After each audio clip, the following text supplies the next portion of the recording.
السلام علیکم ورحمۃ اللہ وبرکاتہ۔ لا حول ولا قوۃ الا باللہ العلی العظیم۔ اعوذ باللہ من الشیطان الرجیم۔ بسم اللہ الرحمن الرحیم۔ ثم الصلاۃ والسلام تحیۃ والاکرام وعلی ابی الائمہ ومعدن النبوہ ومختلف الملائکہ وعلی اسد اللہ الغالب غالب کل تعلیم مطلوب علی کل تعلیم نقطۃ دائرۃ المطالب الذی حبہ فرض علی الحاضر والغائب مولانا مولا الثقلین ابی الحسنین علی ابن ابی طالب۔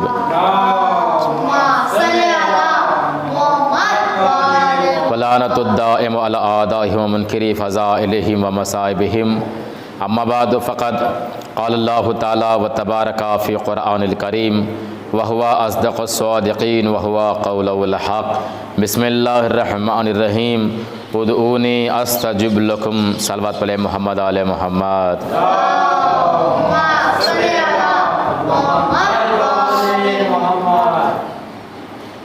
عزیزان محترم، بزرگان ملت، بھائیو دوستو، قرآن مجید کی ایک مختصر سی آیات کی تلاوت کا شرف حاصل کیا کہ جس میں خالق رب جہان، مالک رب جہان، کریم اور رحیم پروردگار اپنے بندگان خدا کو یہ پیغام دے رہا ہے کہ ادعونی استجب لکم، اے میرے بندو مجھے پکارو، میں تمہاری آواز کو سنتا ہوں۔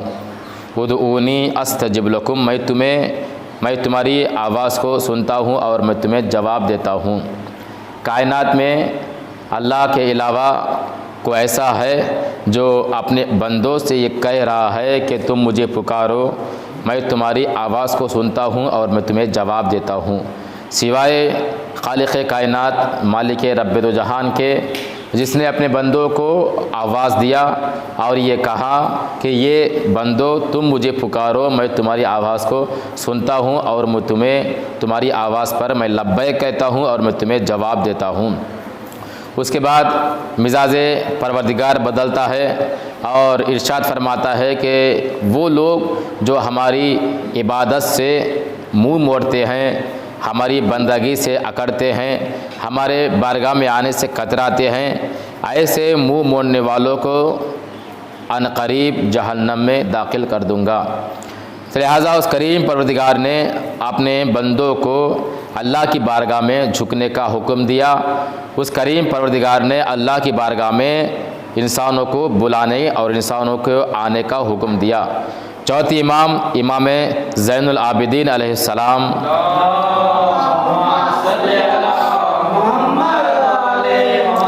امام فرماتے ہیں کہ اللہ کا لاکھ لاکھ شکر ہے کہ اس کریم پروردگار نے اپنی بارگاہ میں انسانوں کو آنے کا حکم دیا اور اللہ کو پکارنے کا حکم دیا، اس لیے کہ اگر اللہ اپنے بندوں کو نہ پکارنے کا حکم دیتا تو کسی انسان کی مجال نہیں تھی کہ وہ اللہ کی بارگاہ میں دست دعا کو بلند کرے اور اللہ کی بارگاہ میں اپنی حاجتوں کو رکھے۔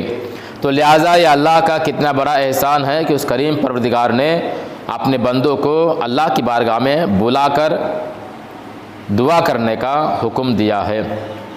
تو لہٰذا آپ دیکھیں کہ انسان جب اللہ کی بارگاہ میں دعا کرتا ہے تو انسان کی بہت ساری دعائیں اور بہت ساری حاجتیں پوری ہو جاتی ہیں، اور اللہ اپنے ناتوان بندوں کو اور اللہ اپنے کمزور بندوں کو طاقت عطا کرتا ہے۔ اور یہ بھی ہے کہ جو اللہ کی بارگاہ میں نہیں جھکتے، اللہ کی بارگاہ میں نہیں آتے، اللہ کی بارگاہ سے فرار کرتے ہیں، تو کائنات کے ہر دروازے پہ وہ جھکتے نظر آتے ہیں۔ اور جو اللہ کی بارگاہ میں جھکتے ہیں تو کائنات کے کسی انسان کے سامنے اسے جھکنے کی ضرورت نہیں ہوتی۔ کیوں؟ اس لیے کہ جو انسان اللہ سے ڈرتا ہے کائنات کی کسی شے سے نہیں ڈرتا۔ جو انسان اللہ سے نہیں ڈرتا تو کائنات کی ہر شے سے ڈرتا ہوا نظر آتا ہے۔ تو لہٰذا اس کریم پروردگار نے اپنے بندوں کو اللہ کی بارگاہ میں جھکنے کا اور دعا کرنے کا حکم دیا ہے۔ جناب سیدہ اور ائمہ علیہ السلام کی دعائیں، ان کا طریقہ اور ان کی رفتار نہ ہوتی تو ہمیں دعا کرنے کا سلیقہ تک نہ آتا۔ جناب زہرا مصلی عبادت پر ہے، جناب زہرا نماز شب کے بعد رات کے سناٹے میں سارے لوگوں کو اور سارے مومنین اور چاہنے والوں کو شیعوں کے لیے دعا فرماتی ہیں۔ امام حسن تشریف فرما ہے۔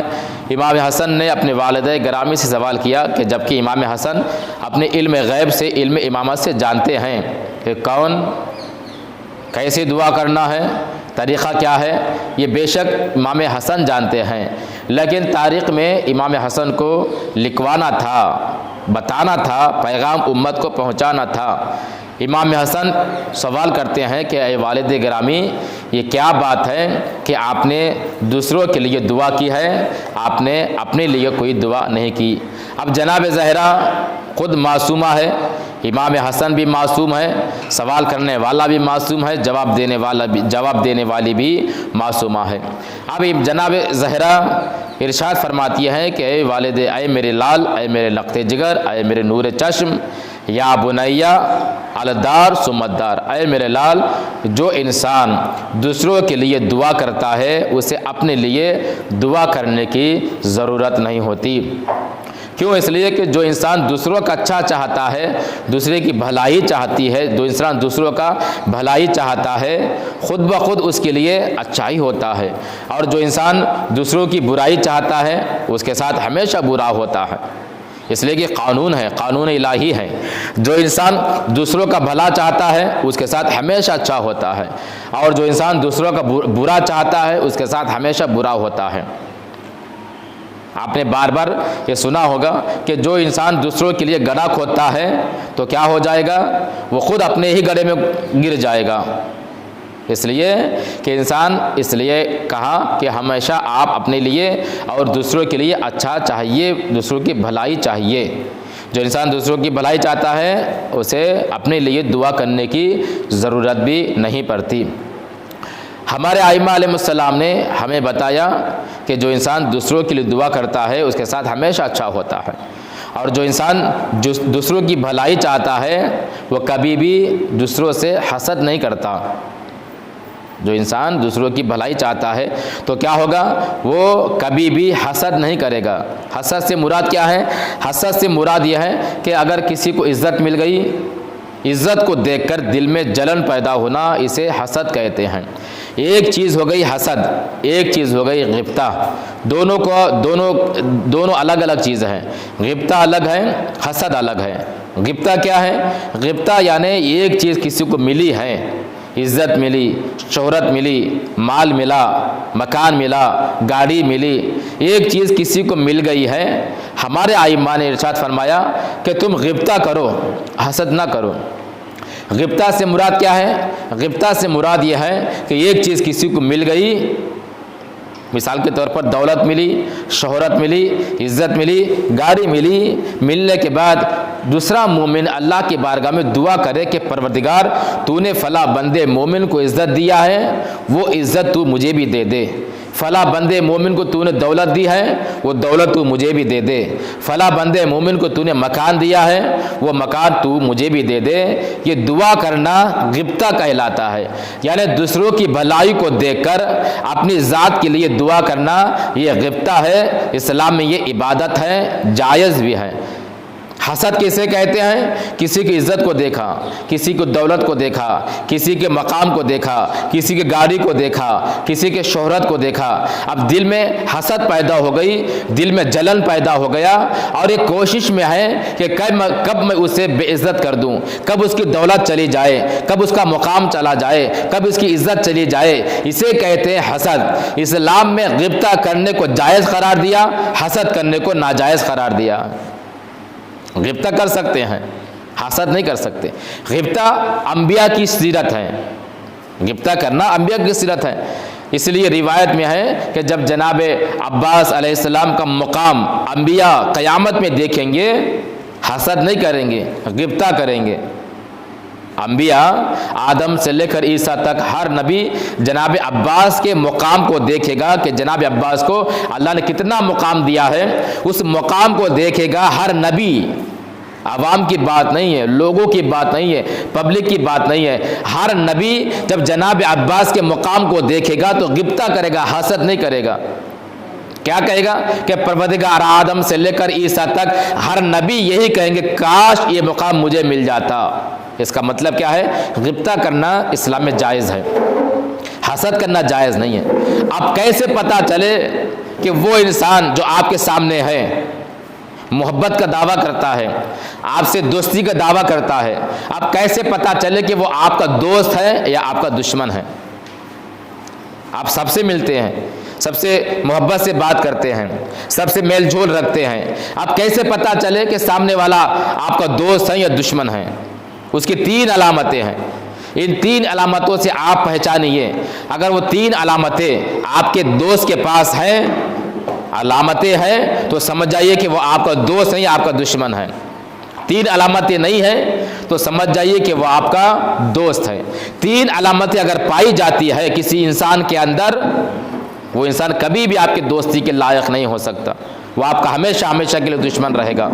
وہ 3 علامتیں کیا ہیں جس کے ذریعے ہم پہچان سکتے ہیں کہ وہ انسان آپ کا دوست ہے یا دشمن ہے؟ پہلی علامت، دوست کی یا دشمن کی پہلی علامت وہ یہ کہ جو انسان آپ کا دشمن ہے، یعنی اندرونی دشمن کرتا ہے، اندرونی دشمنی کرتا ہے، اس کی 3 علامتیں ہیں۔ پہلی علامت کیا ہے؟ کیسے پہچانے دوست ہے یا دشمن؟ پہلی علامت یہ ہے کہ انسان سامنے آنے والا، دعوی محبت کرنے والا، دعوی دوستی کرنے والا آپ کے سامنے آ کر آپ کی تعریف کرتا ہے، آپ کے سامنے آ کر آپ کی تعریف کرتا ہے، آپ کی برائی نہیں کرتا، آپ کی تعریف کرتا ہے، آپ کے پیٹھ پیچھے آپ کی غیبت کرتا ہے، تو سمجھ جائیے کہ کبھی وہ آپ کا دوست نہیں، آپ کا دشمن رہے۔ پہچاننے کی 3 علامتیں ہیں۔ پہلی علامت کیا ہے؟ آنے والا سامنے آپ کی تعریف کر رہا ہے، پیٹھ پیچھے آپ کی غیبت کر رہا ہے، اسی کو بالفاظ دیگر یوں عرض کروں کہ آنے والا آ کر بڑی محبت سے باتیں کر رہا ہے، انکساری سے باتیں کر رہا ہے، محبت سے باتیں کر رہا ہے، لیکن جیسی آپ چلے گئے آپ کی غیبت کر رہا ہے۔ جو انسان آپ کے سامنے آ کر انکساری سے بات کرے، تواضع سے بات کرے، محبت سے بات کرے، آپ کے پیٹھ پیچھے آپ کی غیبت کرے، تو وہ آپ کا کبھی دوست نہیں ہوگا، آپ کا دشمن ہوگا۔ دوسری علامت کیا ہے؟ آپ کو کوئی بھلائی مل جائے، کوئی خوشی ہو جائے، کوئی خوشی کی بات میسر ہو جائے، اسے بڑا غمگین ہوتا ہے، وہ بڑا ناراض ہوتا ہے۔ اس کی علامت ہے کہ وہ آپ کا کبھی دوست نہیں، آپ کا دشمن ہے۔ پہلی علامت کیا ہے؟ آپ ان علامتوں پہ آپ توجہ کریں۔ پہلی علامت کیا ہے؟ آنے والا انکساری سے بات کر رہا ہے، جیسی آپ چلے گئے آپ کی غیبت کر رہا ہے، وہ دوست نہیں دشمن ہے۔ دوسری علامت کیا ہے؟ آپ خوش ہیں تو وہ ناراض ہوتا ہے، اس کا مطلب یہ ہے کہ وہ آپ کا دوست نہیں، آپ کا دشمن ہے۔ تیسری علامت کیا ہے؟ آپ غمگین ہیں، وہ خوش ہوتا ہے، اس بات کی علامت ہے کہ وہ آپ کا دوست نہیں، آپ کا دشمن ہے۔ ان 3 علامتوں سے آپ پہچانیے کہ وہ آپ کا دوست ہے کہ دشمن ہے۔ تو لہٰذا سب سے بڑی چیز جو ہماری دعاؤں کو باب استجابت تک روک دیتی ہے، قبول نہیں ہوتی، وہ ہماری گناہوں کی وجہ سے، حسد کی وجہ سے ہے، معاشرے کی حسد کی وجہ سے ہے۔ معاشرے میں جب حسد بڑھ جاتا ہے تو انسانوں کی دعائیں قبول نہیں ہوتی۔ آج یہ زلزلے، آج یہ عذاب، آج یہ مسلمانوں پہ ظلم یہ کیوں ہو رہا ہے؟ یہ حسد کی وجہ سے ہو رہا ہے، یہ گناہوں کی وجہ سے ہو رہا ہے۔ اب مختلف باتیں سوشل میڈیا پر سننے میں آ رہی ہے کہ وہ زلزلہ حقیقی تھا، اللہ کی طرف سے تھا یا مصنوعی تھا، وہ الگ بحث ہے، ہمیں اس کا علم نہیں ہے۔ لیکن عذاب جو ہوتا ہے وہ اللہ کی طرف سے ہوتا ہے۔ کیوں ہوتا ہے؟ وہ اس لیے ہوتا ہے کہ انسان کا جب گناہ بڑھ جاتا ہے معاشرے میں، اللہ عذاب نازل کر دیتا ہے۔ آپ گزشتہ انبیاء کی تاریخ اٹھا کر دیکھیے، جناب نوح کے زمانے میں عذاب آیا، پانی کا عذاب آیا، جناب ابراہیم کے زمانے عذاب آیا، جناب ایوب کے زمانے میں عذاب آیا، جناب موسیٰ کے زمانے میں عذاب آیا۔ کیوں عذاب آیا؟ یہ جناب اسماعیل کے زمانے میں عذاب آیا۔ کیوں عذاب آیا انبیاء کے زمانے میں؟ جناب زکریا کے زمانے میں عذاب آیا۔ کیوں عذاب آیا؟ اس لیے کہ قوم کی نافرمانی بڑھ گئی تھی، جب قوم کی نافرمانی بڑھ جاتی ہے تو اللہ اپنا عذاب نازل کر دیتا ہے۔ صرف ایک نافرمانی کی وجہ سے اللہ عذاب نازل نہیں کرتا، جب نافرمانیاں مسلسل بڑھ جاتی ہیں اللہ عذاب کو نازل کر دیتا ہے۔ جب پورا معاشرہ کسی گناہ میں ملوث ہو جاتا ہے اللہ عذاب کو نازل کر دیتا ہے، چاہے وہ کوئی بھی گناہ ہو، سود کا گناہ ہو، چاہے وہ زنا کا گناہ ہو، چاہے وہ جھوٹ کا گناہ ہو، چاہے وہ تہمت کا گناہ ہو، چاہے وہ کسی بھی طرح کا گناہ ہو، جب معاشرے میں کوئی گناہ عام ہو جاتا ہے اللہ عذاب کو نازل کر دیتا ہے۔ اور آخری زمانے کی علامتیں ہیں، آخری زمانے کی علامتیں کیا ہیں؟ مسلسل زلزلے کا آنا، یہ آخری زمانے کی علامتیں ہیں۔ آخری زمانے کی علامتیں مسلسل زلزلوں کا آنا، یہ آخری زمانے کی علامت ہے۔ سارے انسان گناہ میں ملوث ہو جانا یہ آخری زمانے کی علامت ہے۔ ایک گناہ کو سارے لوگ مل کر کرنا یہ آخری زمانے کی علامت ہے، اور گناہ کو گناہ نہ سمجھنا یہ آخری زمانے کی علامت ہے۔ آخری زمانے کی علامت گناہ آسان سمجھا جائے گا، آج وہی ہو رہا ہے۔ گناہ آج کے زمانے میں گناہ بڑا آسان ہے، آپ ایک بٹن دبائیے سارے گناہ آپ کے سامنے نظر آ جائیں گے۔ یہ آخری زمانہ ہے۔ اس آخری زمانے میں ہمیں سوائے قرآن اور اہل بیت کے ہمیں کوئی نہیں بچا سکتا۔ آپ دیکھیے تاریخ میں کیسے کیسے واقعات عبرت کے لیے اللہ نے رکھ دیا ہے۔ خود اللہ ارشاد فرماتا ہے کہ سیرو فی الارض، تم سفر کرو۔ کیوں سفر کرو؟ اس لیے کہ تاکہ تم عبرت حاصل کرو، ایک مقام سے دوسرے مقام پہ جاؤ، جسے ہم تفریح کہتے ہیں اردو میں، جسے تفریح کہتے ہیں۔ کیوں تفریح کرنا ہے؟ کھیل کودنے کے لیے یا مستی کرنے کے لیے؟ کہ نہیں، تفریح کھیل کودنے کے لیے نہیں، مستی کرنے کے لیے نہیں ہے، عبرت حاصل کرنے کے لیے۔ جھاڑ کو دیکھ کے عبرت حاصل کرو، درختوں کو دیکھ کر عبرت حاصل کرو، پانی کو دیکھ کر عبرت حاصل کرو، قبرستان کو دیکھ کے عبرت حاصل کرو، موتوں کو دیکھ کر عبرت حاصل کرو۔ اللہ کتنے مقامات پہ عبرت حاصل کرنے کا ہمیں حکم دے رہا ہے۔ یہ موت ہے، یہ موت عبرت ہے، قبرستان عبرت ہے۔ اس لیے کہا گیا کہ شب جمعہ روز جمعہ قبرستان جایا کرو۔ کیوں؟ تاکہ تم قبرستان کو دیکھ کر عبرت حاصل کرو اور تمہارے دل میں خیال آ جائے کہ یہ جو سونے والے ہیں نا، یہ سونے والے ہمارے ساتھ اڑتے تھے، ہمارے ساتھ بیٹھتے تھے، ہمارے ساتھ گفتگو کرتے تھے، آج ہمارے درمیان نہیں ہے، اسی قبرستان میں ہم ایک دن ضرور جانا ہے۔ یہ عبرت ہے، تاکہ انسان جب قبروں کو دیکھ کر عبرت حاصل کرتا ہے تو گناہ معاشرے میں کم ہو جاتا ہے۔ کیوں کہا گیا تم جمعرات کو قبرستان جاؤ؟ کیوں کہا گیا تم جمعے کے دن قبرستان جاؤ؟ تاکہ تم سورہ فاتحہ پڑھو، اسی بہانے سے تمہیں قبروں کو دیکھ کر عبرت حاصل ہو جائے۔ یہ ہے گناہ سب سے بدترین چیز ہے۔ جب معاشرے میں گناہ بڑھ جاتا ہے تو اللہ اپنا عذاب نازل کر دیتا ہے۔ کیسے کیسے انبیاء گزرے ہیں، کیسے کیسے علماء تاریخ میں گزرے ہیں۔ مقدس اردبیلی بہترین عالم تھے۔ آپ جانتے ہیں کہ مقدس اردبیلی کیوں اتنے بڑے مشہور ہوئے؟ بڑا تقویٰ تھا ان کے اندر، اور صرف بیٹے کے اندر تقویٰ نہیں تھا، ماں کے اندر بھی تقویٰ تھا۔ نہ صرف ماں کے اندر تقویٰ تھا بلکہ باپ کے اندر بھی تقویٰ تھا۔ مقدس اردبیلی اردبیل کے رہنے والے تھے۔ اگر آپ ان کے واقعات کو سنیں گے آپ سوچیں گے کہ اتنے بڑے بڑے علماء ہمارے درمیان سے گزرے ہیں۔ بہترین عالم اپنے زمانے کے، بہترین متقی، اللہ سے ڈرنے والے۔ مقدس اردبیلی، میں ان کے باپ کا واقعہ بعد میں سناؤں گا۔ مقدس اردبیلی کا ماں کا چھوٹا سا جملہ آپ سمجھیے۔ مقدس اردبیلی کون ہے؟ مقدس اردبیلی جس نے شیعت کو شیعت بنایا، شیعت کی دیواروں کو مضبوط کرنے والے کو مقدس اردبیلی کہتے ہیں۔ آپ اس جملے سے اندازہ لگائیے کہ مقدس اردبیلی کون ہے، یعنی شیعت کی دیواروں کو مضبوط کرنے والے کو مقدس اردبیلی کہتے ہیں۔ جب اتنا بڑا عالم مسلسل اپنی خدمات کو انجام دے رہا تھا، کچھ عورتیں آئی مقدس اردبیلی، اور ان کے لیے مشہور ہے کہ مقدس اردبیلی امام زمانہ سے گفتگو کرتے تھے۔ امام زمانہ سے باتیں کرتے تھے، اتنا تقوی ان کے پاس تھا۔ کچھ عورتیں آئیں، آنے کے بعد مقدس اردبیلی کی ماں سے سوال کیا، مقدس اردبیلی اتنے مشہور کیوں ہو گئے، اتنی شیعت کا خدمت کیوں کر رہے ہیں، امام زمانہ سے باتیں کیوں کر رہے ہیں، وجہ کیا ہے؟ مقدس اردبیلی کی ماں نے کہا کہ میں نے مقدس اردبیلی کو جب بھی دودھ پلایا ہے وضو کر کے دودھ پلایا ہے۔ جب بھی دودھ پلایا مقدس اردبیلی کو کیا کر کے دودھ پلایا؟ وضو کر کے دودھ پلایا۔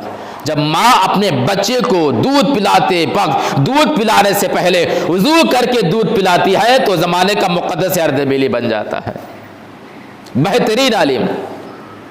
شیعت کے آپ اس جملے سے آپ اس کا اندازہ لگائیے کہ جس نے شیعت کی دیواروں کو مضبوط کیا ہے، بڑا مقام ہے۔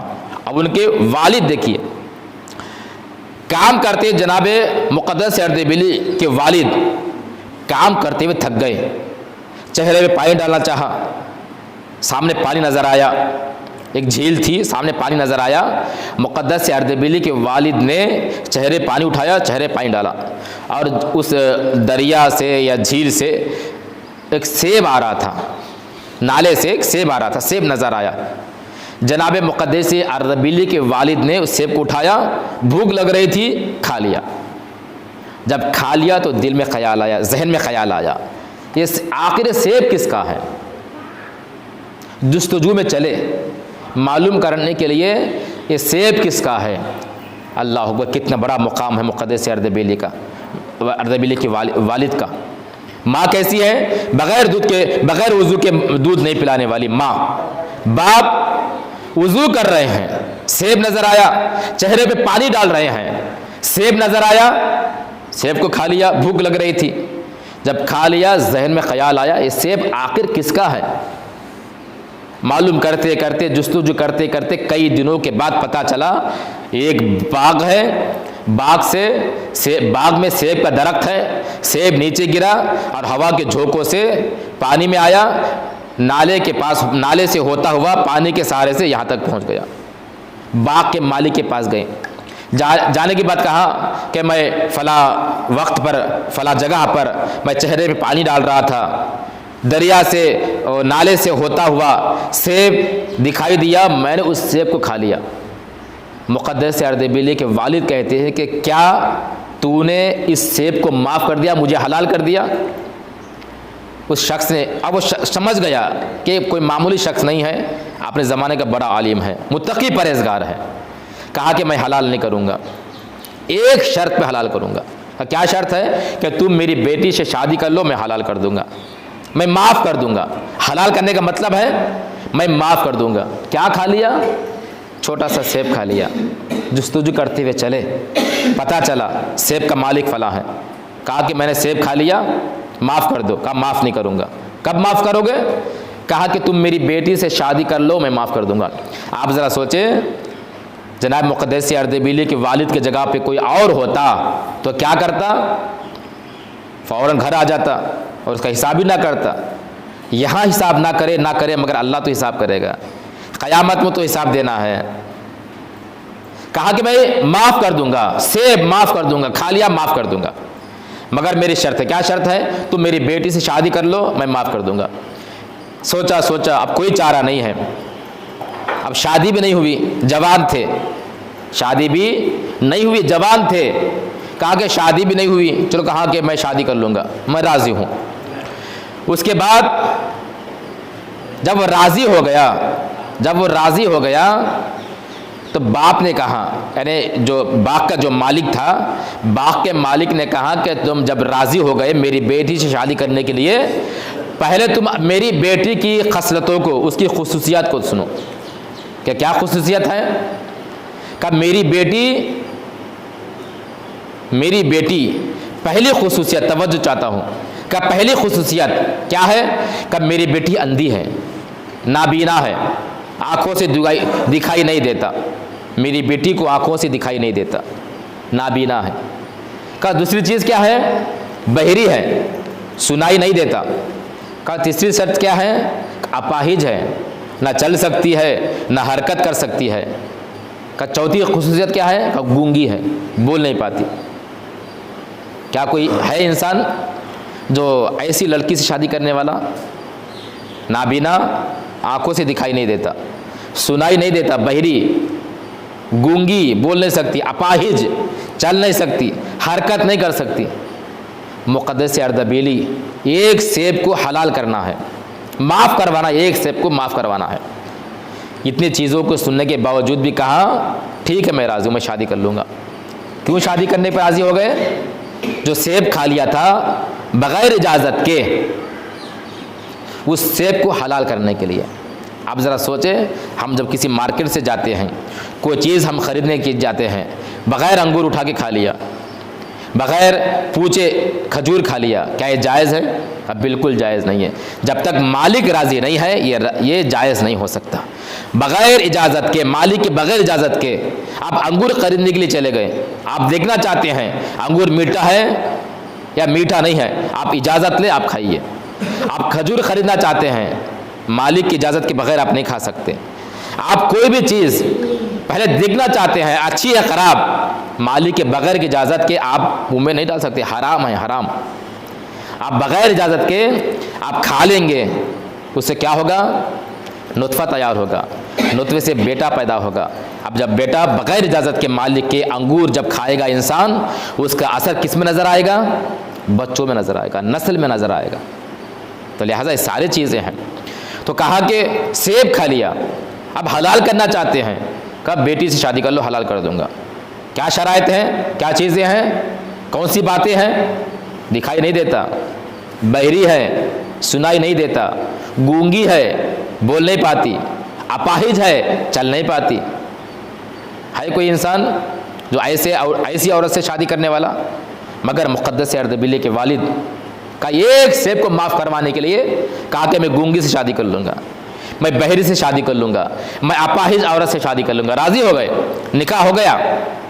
جب کمرے میں گئے تو کیا دیکھا کہ ہاتھ میں استقبال، کھڑے ہو کے استقبال کر رہی ہے۔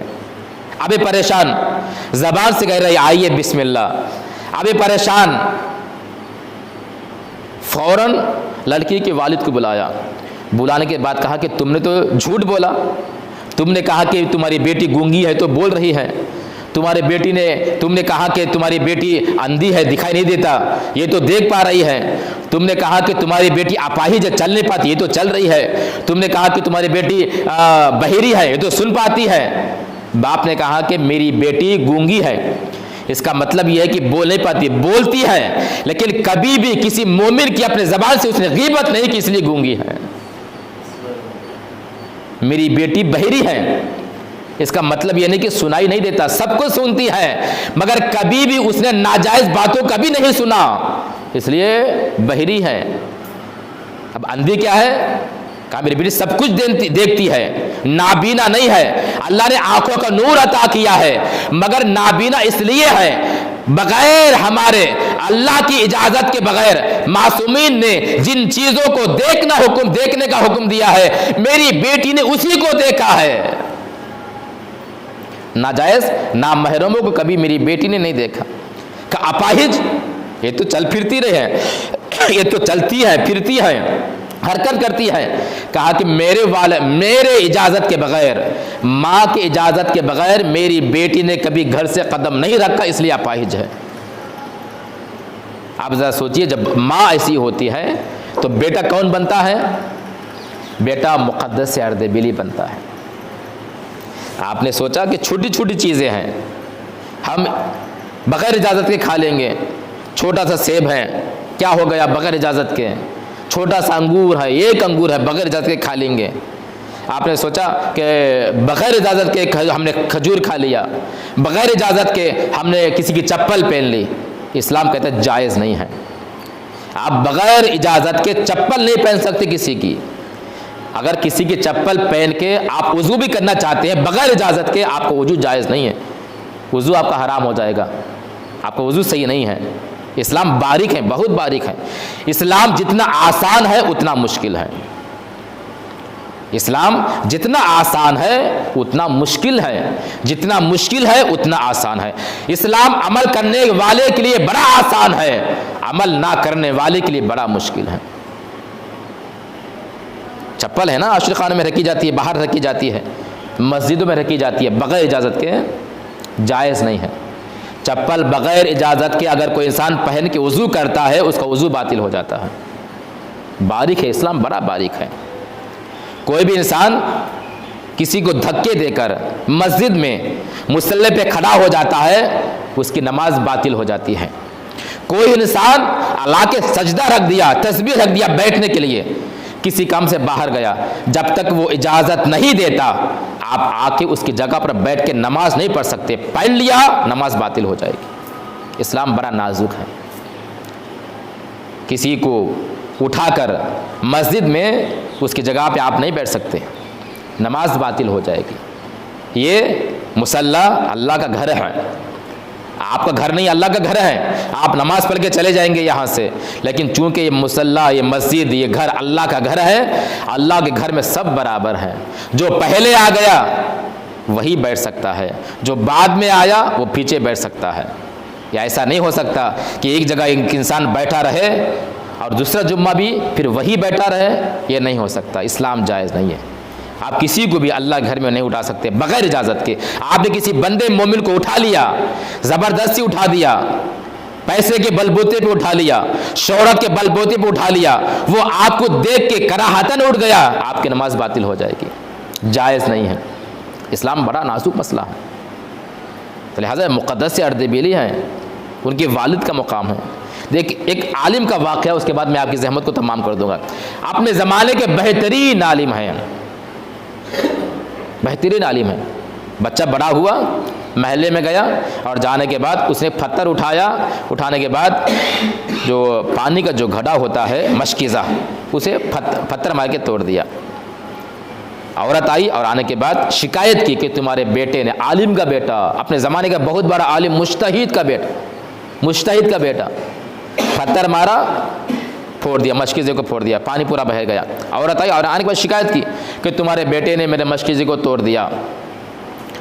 ابھی بیٹھا، بیوی کو بلایا، بلانے کے بعد کہا کہ اچھا یہ بتاؤ کہ تم نے اپنی زندگی میں کوئی حرام کام کیا ہے جس کی وجہ سے بیٹے کے اندر یہ صفت پیدا ہو گئی، لوگوں کو اذیت دے رہا ہے۔ ہم لوگوں کو اذیت دیتے ہیں نا، کیوں دیتے ہیں؟ غذا کا اثر ہے، غذا کا اثر ہے۔ دیکھیے بڑے اپنے زمانے کے مجتہد عالم ہیں، کہا کہ میں اپنی زندگی میں کوئی بھی حرام کام نہیں کیا ہے، اپنی زندگی میں نے کوئی حرام کام نہیں کیا، مگر یہ کیا ہوا کہ ہمارا بیٹا یہ غیر اخلاقی کام کر رہا ہے، لوگوں کو اذیت دے رہا ہے۔ کیوں؟ کہا کہ تم نے ایسا کام کیا کیا؟ میں نے تو کوئی کام نہیں کیا، تم نے کیا کام کیا؟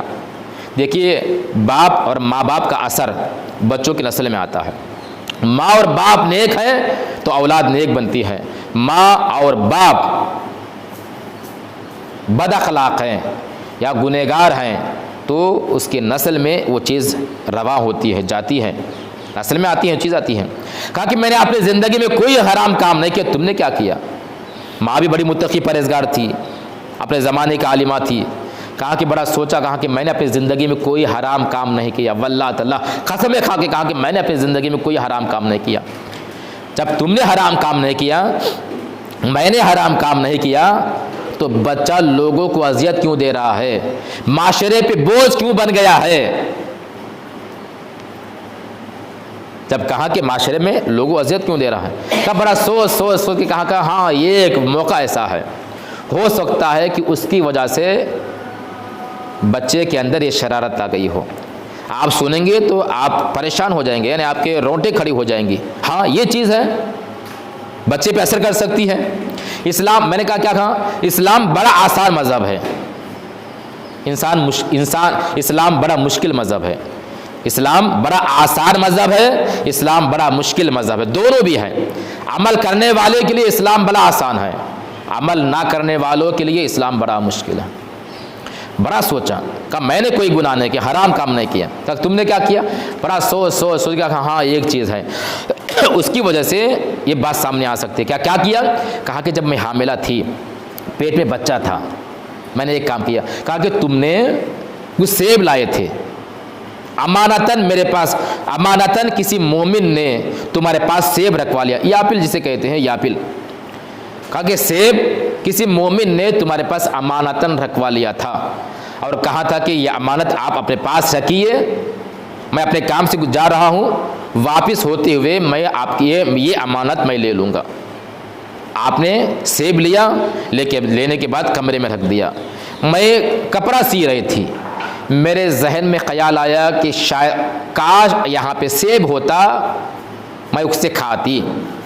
سیب کھانے کا دل چاہا، جیسے ہی سیب کھانے کا دل چاہا، وہ کہتی ہے کہ جیسے سیب کھانے کا دل چاہا میں اٹھی، اور جو کپڑا سی رہی تھی نا، اسی سیوں سے میں نے سیوں کو سیب کے اندر چبایا، اور چبانے کے بعد جو رس آتا ہے میں نے اس رس کو اپنے زبان پر رکھا اور چاٹ لیا۔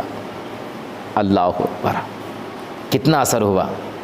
یعنی اگر کوئی انسان سیب کے اندر سیوں چبا کر نکلتی ہوئی سوئی کے لگی ہوئی جوس کو نکال کر اپنے زبان میں رکھ لیتا ہے تو معاشرے کے اندر وہ انسان بوجھ بن جاتا ہے، اس کا بچہ بوجھ بن جاتا ہے۔ تو لہٰذا اسلام بڑا نازک مذہب ہے، اسلام بڑا مشکل مذہب ہے۔ اب ایسے چیزوں کے اندر، ایسے معاشرے کے اندر ہم نے اگر حلال و حرام کا پرہیز نہیں کیا تو آنے والی نسلیں کہیں متقی نہیں بن سکتی، آنے والی نسلیں کہیں پرہیزگار نہیں بن سکتی۔ ہماری غذا کا اولاد کے اندر بہت زیادہ اثر ہوتا ہے، ہمیں پاک غذا کھانے کی ضرورت ہے۔ نجس غذا اگر انسان کھاتا ہے تو نسلوں کے اوپر اس کا بہت زیادہ اثر ہوتا ہے۔ تو لہٰذا اللہ کی بارگاہ میں ہاتھوں کو اٹھا کر دعا کرتے ہیں کہ پروردگار ہمیں ائمہ علیہ السلام کی سیرت طیبہ پر عمل کرنے کی توفیق عنایت فرما۔ بسم اللہ الرحمن الرحیم، والعصر ان الانسان لفی خسر الا الذین آمنوا وعملوا الصالحات وتواصوا بالحق وتواصوا بالصبر۔